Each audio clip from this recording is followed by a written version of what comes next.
Sa'yo ba mostly it's human spirits or meron ka rin experience with, let's say, elementals, yung mga kapre, yung mga duwende, or mostly humans talaga?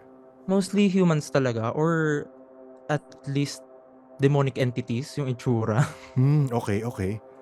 Ano yung demo puwede tayong mapunta dun, tumalon tayo Yeah, bigla. yeah, yeah, yeah. There was this one time, I was still working in Manila. Kakakuha ko lang ng license ko nun. I was 18 years old at the time. Dun ko first na-encounter yung pag-amoy ng nabubulok na patay. Pero take note na never pa ako nakaamoy ng nabubulok na patay all throughout my ano, yung pagiging apprentice embalmer ko sa Quezon City.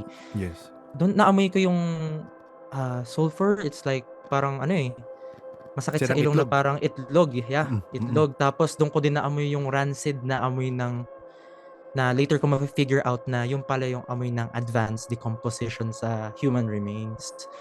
Tapos nung naamoy ko yun, ano yung mabaho? Kasi Mm. inisip ko nung una baka sa sewage lang nung ano, ng embalming facility namin sa Quezon City or sa Manila. Kasi ilang beses siya nangyari sa'kin. Pero this one specific, time pala, nagsimula siya sa sulfur kasi it's almost similar sa effect ng formalin or 'pag kinonvert natin yung formalin sa gas, turns into HCHO, which is yung formaldehyde na. Okey. So, masakit sa ilong tapos parang Oo. medyo mahapdi sa mata, Oo, oo. like sobra. Tapos dun ako nakakita ng sa salamin ko lang siya nakita, like super mabilis na glimpse lang na Mm. nakahubad na babae. Okey, Pero sobrang pangit ng mukha tapos okey. sobra yung arms niya, hindi ko nabilang kung ilan yung arms niya, pero parang alam mo yung burn victim Yes. na umabot sa third degree burns, Okey.